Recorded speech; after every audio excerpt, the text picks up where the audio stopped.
नमस्कार, मैं हूं आपके साथ सोनिया चौहान। टोटल टीवी पर आप सभी का स्वागत है। चलिए बुलेटिन की शुरुआत करते हैं एक बड़ी खबर के साथ। उत्तराखंड में आज से लागू होगा यूनिफॉर्म सिविल कोड और सिविल कोड लागू करने वाला पहला राज्य बनेगा उत्तराखंड। कानून लागू होने के बाद शादी के रजिस्ट्रेशन समान होगा। सभी धर्म के लोगों के लिए कानून एक समान होगा। लिव इन रिलेशनशिप में रहने वालों को भी रजिस्ट्रेशन करवाना होगा। उत्तराखंड में आज से लागू होगा यूनिफॉर्म सिविल कोड।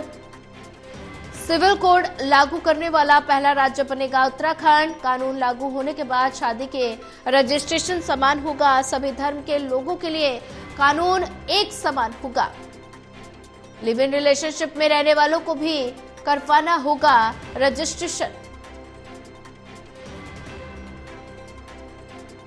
और वहीं ज्यादा जानकारी साझा करने के लिए हमारे साथ एसोसिएट एडिटर प्रदीप कुमार जुड़ चुके हैं। प्रदीप कुमार जी, उत्तराखंड में आज से यूनिफॉर्म सिविल कोड लागू होने जा रहा है और सिविल कोड लागू करने वाला पहला राज्य उत्तराखंड बनेगा। इसको लेकर और क्या कुछ अपडेट? देखिए, बिल्कुल उत्तराखंड में आज से जो कॉमन सिविल कोड यानी यूनिफॉर्म सिविल कोड है वो लागू हो रहा है। और इसमें जो महत्वपूर्ण प्रावधान किए गए हैं उसमें जो कानून के लागू होने के बाद शादी के रजिस्ट्रेशन का कानून एक समान होगा। वहीं तलाक को लेकर भी सभी धर्म और मजहब के लोगों के लिए कानून एक समान हो जाएंगे।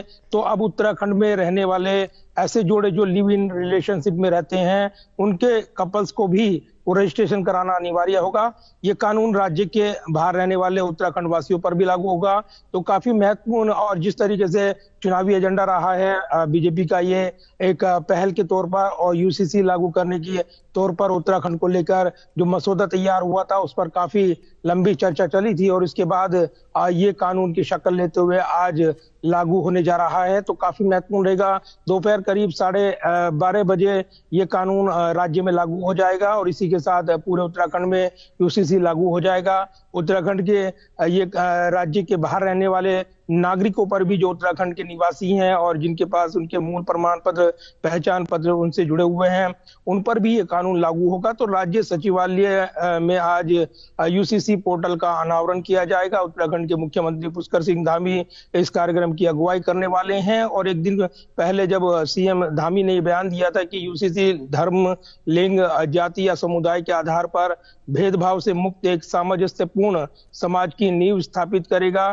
तो ये जो काफी महत्वपूर्ण पहल है और ये काम पूरा किया गया था क्योंकि जिस तरीके से जनवरी 2025 में पूरे राज्य में ये समान नागरिक संहिता लागू होगी तो एक प्रयोग है और कहीं ना कहीं राज्य में इसके साथ ही अन्य राज्यों के लिए भी जहां बीजेपी शासित राज्य हैं वहां के लिए भी एक बड़ा मैसेज देने वाला होगा। तो ये वादा पूरा करने जा रही है सरकार, ये कहा गया। और इसके जरिए प्राथमिकता जो यूसीसी बनाने को लेकर 2022 में जो वादा किया गया था विधानसभा चुनाव में, उसको लेकर यहाँ पर कदम आगे बढ़ाए गए थे। लिहाजा जिस तरीके से अगर देखें आजादी के बाद पहला राज्य होगा उत्तराखंड जो यूसीसी लागू करेगा, तो समान नागरिक संहिता एक बड़ा चुनावी मुद्दा बीजेपी के मैनिफेस्टो में रहा है। समय समय पर इस पर एक लंबी बहस देखने को मिली है और ऐसे में बीजेपी शासित राज्य में यूसीसी लागू होने जा रहा है। तो एक बड़ी राजनीतिक तौर पर इसको पहल बताया जा रहा है। कहीं ना कहीं एक बड़ा राजनीतिक मैसेज देने वाला कानून रहेगा। ये चर्चाएं इसके बाद देखने को मिल रही हैं। जी बिल्कुल, प्रदीप कुमार जी बने रहिए हमारे साथ, आगे भी आपसे अपडेट लेते रहेंगे।